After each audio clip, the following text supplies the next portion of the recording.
Bienvenue dans l'émission Saveurs divines.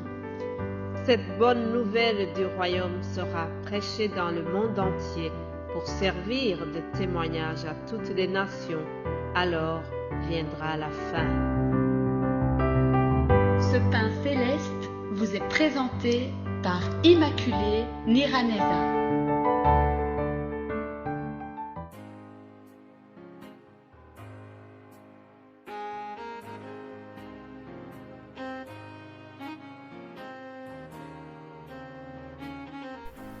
Je vous salue, très chers amis, à l'écoute de l'émission Saveurs divines. Que la paix de notre Seigneur Jésus-Christ soit avec vous.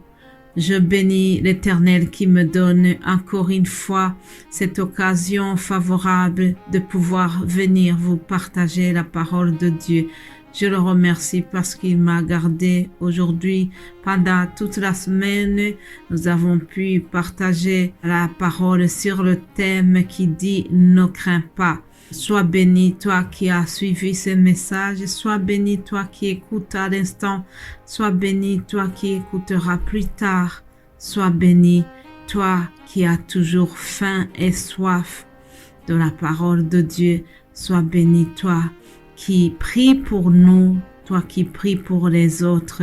Chers amis, nous sommes dans les derniers jours, les temps sont difficiles, nous entendons les bruits de guerre partout, les catastrophes naturelles, les maladies, des maladies qui arrivent qu'on n'avait jamais vu autant. Vraiment, c'est des périodes difficiles, mais en tant que chrétiens, en tant qu'enfants de Dieu, nous devons nous soutenir les uns les autres pour que dans ces moments difficiles, justement, chacun puisse se sentir porté.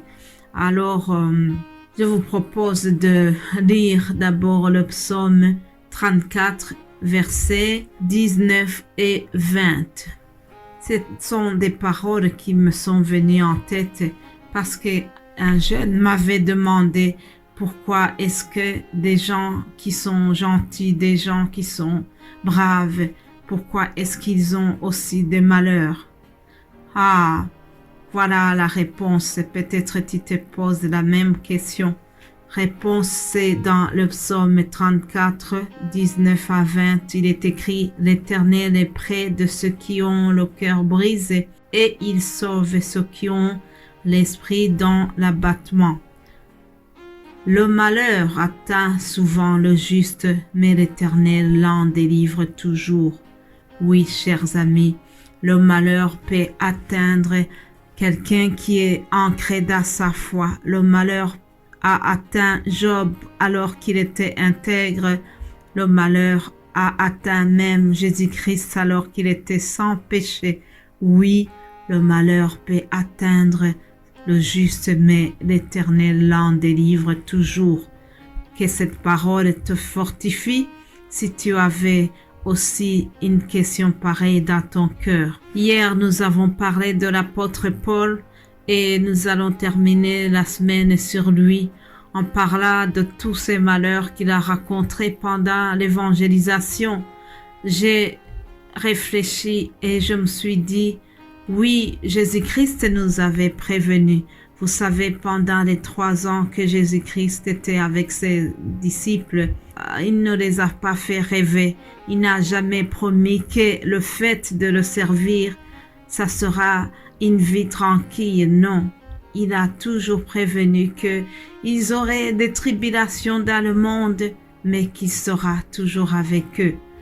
Alors, en pensant au ministère de Paul, j'ai aussi pensé à cette parole que Jésus-Christ avait dit dans Matthieu 16, 24, où il a dit « Si quelqu'un veut venir après moi, qu'il renonce à lui-même, qu'il se charge de sa croix et qu'il me suive.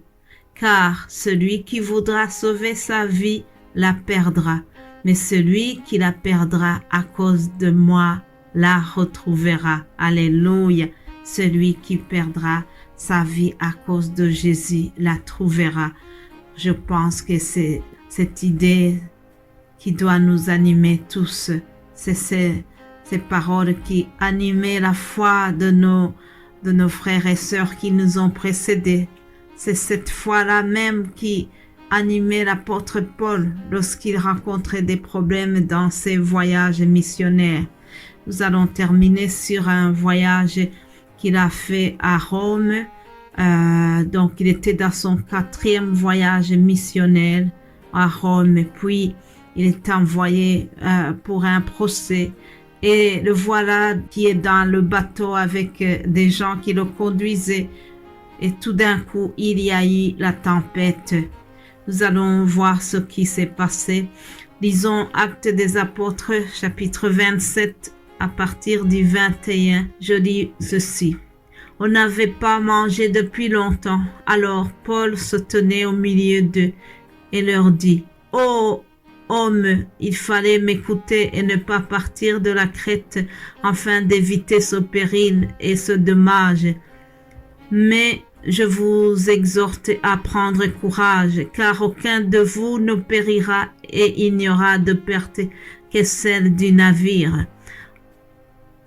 Un ange de Dieu à qui j'appartiens et que je sers m'est apparu cette nuit et il m'a dit, Paul, ne crains point. Je répète, et il m'a dit, Paul, ne crains point. Alléluia. Il faut que tu comparaisses devant César. Et voici, Dieu t'a donné tout ce qui navigue avec toi. Alléluia. C'est pourquoi, ô homme, rassurez-vous, car j'ai cette confiance en Dieu qu'il en sera comme il m'a été dit.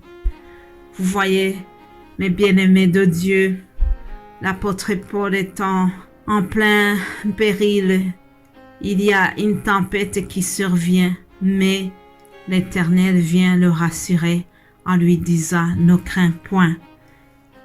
Ce n'est pas parce que nous sommes en train de servir le Seigneur que nous sommes à l'abri de tout danger. Non, il ne faut pas vous dire que oui, puisque je suis dans l'œuvre de Dieu, je suis couverte et je suis protégée de tout danger. Malheureusement, ce n'est pas comme ça. C'est ce qui est arrivé à Paul. Et nous voyons que Paul vient aussi rassurer ses compagnons d'équipage en leur disant « Il ne va rien nous arriver. Ne vous inquiétez pas, le Dieu que je sers va nous protéger. Il me l'a dit, il m'a parlé pendant la nuit et il m'a rassuré. » Ah, Paul a été une protection pour ceux qui étaient avec lui. Les gens qui naviguaient avec lui ont été sauvés grâce à Paul. Alléluia, puisque le Seigneur lui avait dit qu'il va le sauver avec tout ce qui était avec lui. En fait, même si Paul à ce moment, il était poursuivi, il allait être condamné, et voilà que grâce à lui, ils ont été sauvés.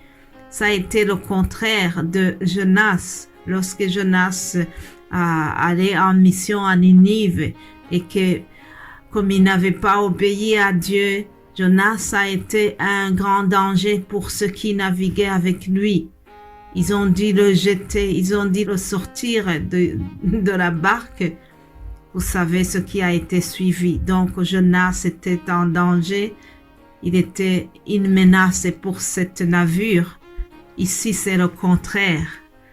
Paul a été une bénédiction pour ses amis. Alléluia.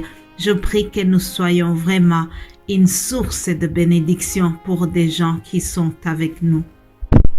Mon frère, ma sœur, sois une source de bénédiction en priant pour les gens qui sont dans le besoin. Sois une source de bénédiction en consolant ceux qui viennent vers toi en pleurant pour tel ou tel autre sujet. Sois une source de bénédiction aussi, comme Paul a été pour ses amis. Il les a rassurés en disant « Ah, j'ai cette confiance en Dieu qu'il en sera comme il m'a été dit. » Il a rassuré l'équipage. Il a été un homme qui encourage les autres.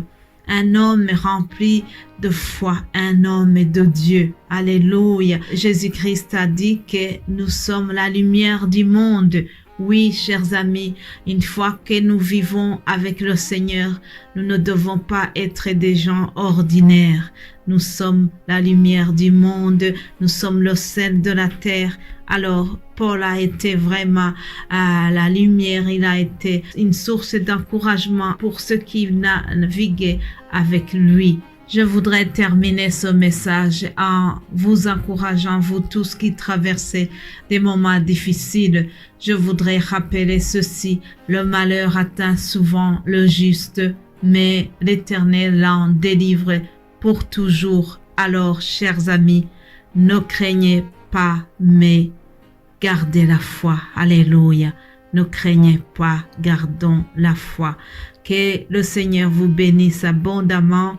Nous terminons la semaine. Que Dieu vous donne un excellent week-end et nous allons nous retrouver lundi au nom de Jésus-Christ. Amen. Amen.